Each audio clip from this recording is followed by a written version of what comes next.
Halo guys, kembali lagi bersama gua Nandi. Pada video kali ini, gua akan membahas salah satu film unik berjudul Outback. Tidak pernah lupa, gua selalu mendoakan agar kalian dan keluarga bahagia selalu ya. Di awal film, kita diperlihatkan seorang perempuan yang sedang berada di sebuah bandara. Ternyata, ia tidak sendirian dan sedang berlibur bersama pacarnya yang bernama Wade. Jika dilihat-lihat, mereka berdua saat ini sedang mengalami pertengkaran yang tidak jelas asal-usulnya. Padahal ini adalah hari pertama mereka untuk berlibur di Australia. Kemudian, mereka pun pergi menggunakan taksi dan menuju ke tempat penyewaan mobil. Wade yang sudah melakukan perjanjian sebelumnya tidak perlu lagi berlama-lama untuk menyewa mobil itu. Namun, bukannya berbahagia, Wade malah melempar sebuah kotak cincin ke dalam dashboard mobil. Lisa pun berkata, ada baiknya jika cincin itu tersimpan di tempat yang aman. Tapi tetap aja, Wade yang lagi emosi langsung mengatur sebuah GPS yang terdapat di mobil itu. Liburan mereka di Australia membuat Lisa tidak ingin melewatkan hari secara sia-sia. Makanya setiap tempat yang bagus langsung dimanfaatkan oleh Lisa untuk berfoto. Kebetulan objek wisata utama mereka pada hari ini adalah sebuah pantai bernama Copacabana. Nggak perlu berlama-lama, Wade dan Lisa langsung bermain air di pantai itu. Tapi sialnya, Wade malah terkena beberapa sengatan dari ubur-ubur. Hal itu membuat paha dari Wade mengalami luka yang cukup parah dan ia pun kesulitan untuk berjalan. Merasa hari pertamanya kacau, Lisa tidak puas dengan pantai Copacabana. Sampai suatu ketika, ia melihat foto objek wisata yang bernama Uluru. Lebih tepatnya, Uluru adalah sebuah batu pahatan yang terdapat di tengah-tengah pedalaman. Yang jadi masalahnya, untuk tiba di Uluru membutuhkan waktu selama 32 jam. Dari malam sampai pagi, mereka melakukan perjalanan dan hanya mengandalkan sebuah GPS. Untuk berjaga-jaga, mereka berhenti di salah satu rumah yang menjual bensin eceran. Beruntungnya, di dalam rumah itu juga terdapat sebuah minimarket yang menjual berbagai makanan ringan. Singkat cerita, waktu berlangsung cepat dan hari pun sudah malam. Mereka memutuskan untuk menginap satu malam di sebuah motel. Dalam kondisi kelelahan seperti ini, Wade masih memikirkan sebuah masalah yang membuat dirinya tidak nyaman saat berlibur. Tapi untuk masalahnya sendiri sampai sekarang belum dijelaskan apa yang terjadi. Esok paginya, mereka menikmati sarapan di motel itu dan kembali melanjutkan perjalanan. Belum saja sampai di Uluru, Lisa sudah mulai kehilangan sinyal karena lokasi yang berada di pedalaman. Meskipun begitu, Wade menjelaskan kalau GPS tidak harus membutuhkan jaringan sinyal. Lebih tepatnya, GPS hanya mengandalkan sinyal satelit untuk menunjukkan sebuah arah. Selama perjalanan ini, mereka ngobrol-ngobrol di dalam mobil sambil menikmati makanan ringan.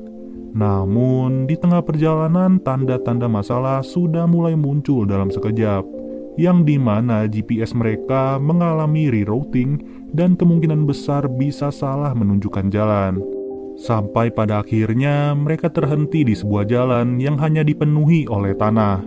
Bisa kalian lihat, di titik ini masih ada 1000 km lagi untuk mereka tempuh dengan waktu 16 jam. Dengan kata lain, 1000 km sebelumnya sudah mereka lewati saat sampai di motel semalam. GPS itu pun terus menunjukkan berbagai arah yang tentunya membuat Wade mulai kebingungan. Saat perintah itu diikuti, ujung-ujungnya Wade malah disuruh muter balik. Padahal jalannya aja udah buntu dan tidak mungkin bisa dilewati oleh mobil. Kali ini ia sudah tidak percaya lagi dengan GPS dan terpaksa berhenti di tengah-tengah hamparan tanah. Ditambah lagi banyak sekali hewan buas yang tentu saja berada di kawasan itu. Alhasil, pertengkaran pun kembali terjadi dan membuat perjalanan ini semakin kacau. Lalu, Wade berencana untuk menaiki sebuah bukit dengan harapan dapat melihat posisi jalan raya. Tanpa berlama-lama, mereka berjalan ke bukit itu sambil berbicara mengenai keindahan tempat ini. Waktu demi waktu, tanpa mereka sadari, sudah dihabiskan untuk berjalan ke bukit itu. Tapi sialnya, saat sampai di atas bukit itu, mereka tidak melihat sama sekali sebuah jalan raya. Jadinya, momen itu mereka gunakan hanya untuk berfoto-foto. Setelah itu, mereka kembali menuruni bukit dan berencana untuk istirahat di mobil mereka. Namun, kondisi yang begitu gelap membuat mereka sulit untuk menemukan jalan pulang. Padahal Wade sudah mengingat posisi mereka dan yakin betul bahwa arah ini sudahlah benar. Tapi Lisa nggak mau mengambil risiko untuk berjalan lebih jauh lagi. Sedangkan cadangan minuman mereka hanya terbatas dan itu pun sudah dihabiskan oleh Wade. Hari pertama di tempat ini, mereka pun sudah mulai terbangun dan berencana mencari mobil itu. Hanya saja kondisi luka yang dialami oleh Wade semakin hari semakin memburuk. Berjam-jam sudah mereka habiskan sambil berjalan kaki hanya untuk mencari mobil. Tapi tetap saja tidak ada tanda-tanda bahwa mereka sudah kembali ke jalan yang benar. Tidak ada sinyal, tidak ada makanan, tidak ada minuman, dan juga tidak ada harapan, membuat mereka semakin frustasi. Untuk menghemat tenaga, mereka pun tidur saat itu juga sampai menunggu esok pagi. Namun lagi-lagi, tanpa disadari ada seekor kalajengking yang berjalan ke tubuhnya Lisa. Bahkan, kalajengking itu sudah berada di wajah Lisa dan membuat Lisa menggaruk-garuk. Kemudian hari kedua pun sudah tiba, tapi anehnya Lisa tidak terbangun lagi dari tidurnya. Wajahnya juga terlihat semakin pucat dan tentunya membuat Wade semakin panik. Saking sayangnya, Wade tetap saja memperjuangkan Lisa walaupun kondisinya sendiri sudah terlalu lemas. Beberapa menit kemudian, ia pun terhenti di sebuah kerukan tanah dan menemani Lisa di tempat itu.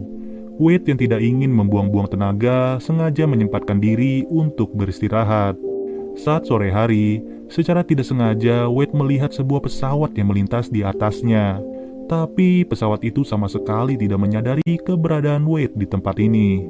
Seketika itu juga Wade berencana untuk mengambil setiap batu yang ada di sekitarnya. Batu demi batu ia susun satu persatu sampai membentuk sebuah tanda SOS. Tidak sampai di situ, Wade menyuruh Lisa yang tidak sadar untuk menunggu di tempat ini. Ia pun langsung mengambil sebuah ranting sambil berjalan ke arah sebelumnya. Saat hari menjelang sore, Lisa baru tersadar dengan kepala yang sedikit pusing. Ditambah lagi, tepat di pundak kanannya terdapat sebuah luka sengatan yang begitu parah. Dari sini, bisa dibilang bahwa tadi malam Lisa terkena sengatan kalajengking.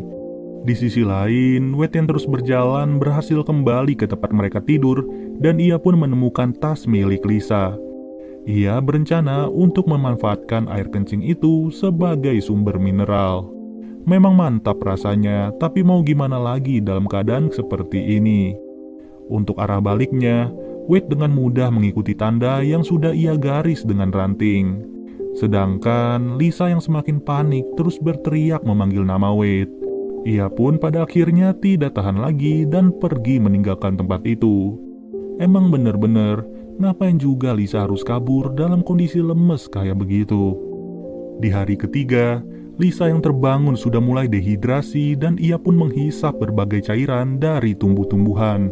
Lebih tepatnya, ia mengharapkan zat-zat klorofil yang mungkin saja bisa ia serap. Sedangkan Wade yang makin haus dari waktu demi waktu, mulai menghabiskan air kencingnya sendirian aja. Setelah itu, ia kembali mencari Lisa sambil menandai tanah dengan ranting.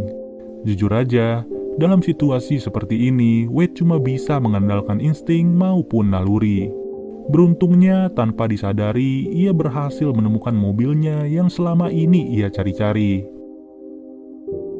Tapi sialnya, tidak ada lagi yang bisa ia konsumsi di mobil itu. Lebih parahnya lagi, mesin mobilnya tidak bisa hidup sama sekali.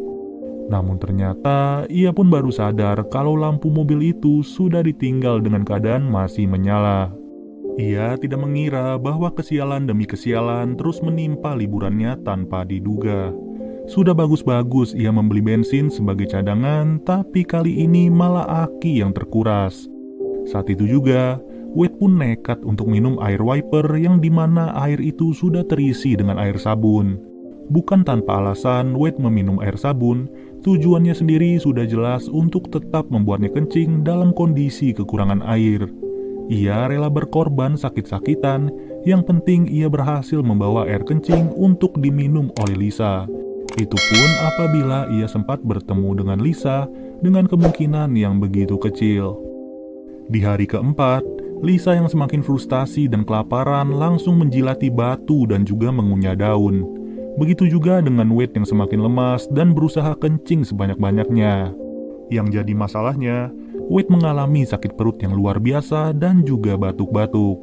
Sedihnya lagi, dari batuk itu juga terlihat gumpalan darah yang tentu saja menjadi pertanda buruk. Lisa yang udah pasrah tentang dirinya sendiri mulai tersadar bahwa ia berada di sebuah garis yang terbentang jauh. Secara perlahan-lahan ia mengikuti garis itu menggunakan nalurinya sendiri. Benar saja, dari kejauhan ia melihat Wade yang sudah terkapar dan terbaring lemas. Sambil menahan rasa sakit, Wade menyuruh Lisa untuk terus mengikuti garis yang sudah ia buat. Ia juga menyuruh Lisa untuk meminum air kencingnya yang sengaja diproduksi oleh Wade secara murni. Nggak lama dari itu, secara tiba-tiba Wade mengalami kejang-kejang yang cukup menyedihkan. Bisa dibilang ini adalah detik-detik terakhir bagi seorang Wade untuk melihat wajah kekasihnya. Di hari kelima, Lisa tidak bisa berbuat banyak dan ia pun harus melihat kekasihnya sudah tewas di depan mata. Kini Lisa harus bertahan sendirian aja tanpa bantuan dari cowok yang menyayanginya. Sampai pada akhirnya, Lisa pun berhasil menemukan mobil yang mereka tinggal berhari-hari. Tapi ternyata di dalam mobil itu sudah ada seekor ular yang menghampirinya. Mau gak mau, Lisa harus membuat dirinya setenang mungkin dan tidak bergerak sedikit pun. Setelah bermenit-menit ia bertahan, ular itu pun pada akhirnya kembali menjauh dari dirinya. Singkat cerita, Lisa yang kesepian sengaja membuka HP-nya untuk melihat isi galeri. Lalu, ia pun memutar satu video yang memperlihatkan dirinya sedang berada di toilet pesawat. Dari sini terbongkar sudah permasalahan utama yang membuat Wade dan Lisa sempat bertengkar sedari awal. Yang ternyata Wade sengaja melamar Lisa di depan banyak orang saat berada di dalam pesawat. Tapi Lisa malah menolaknya dan membuat Wade kecewa sepanjang waktu. Lisa sendiri mengaku bahwa ia sangat mencintai Wade, hanya saja ia tidak ingin terburu-buru untuk membangun sebuah keluarga. Di hari ke-6, Lisa mengalami dehidrasi yang begitu parah sampai-sampai membuat dirinya tidak sadarkan diri. Dari sini, keajaiban pun muncul secara tiba-tiba dan terlihat ada seseorang yang menghampirinya. Awalnya Lisa tidak menyangka bahwa orang tersebut adalah pacarnya sendiri. Tapi ia ternyata hanya mengalami halusinasi dan terlihat jelas bahwa orang itu bersosok perempuan. Di akhir film dijelaskan bahwa perempuan itu adalah seorang peternak, yang dimana ia mengetahui keberadaan mereka setelah melihat tanda SOS yang dibuat oleh Wade. Lalu jasadnya Wade sudah dipulangkan ke Amerika Serikat dan ia dinyatakan tewas akibat gagal ginjal karena meminum air sabun. Sedangkan Lisa berhasil diselamatkan dan kini menjadi seorang perawat. Pada intinya, film ini mengajarkan bagaimana perjuangan seorang laki-laki yang sepenuh hati mencintai kekasihnya. Ya, bisa dibayangkan jika Wade tidak berjuang sebegitu kerasnya, tentu saja Lisa tidak akan selamat pada hari itu. Ditambah lagi, halo guys, kembali lagi bersama gua Nandi. Pada video kali ini, gua akan membahas salah satu film unik berjudul Outback. Tidak pernah lupa, gua selalu mendoakan agar kalian dan keluarga bahagia selalu ya. Di awal film, kita diperlihatkan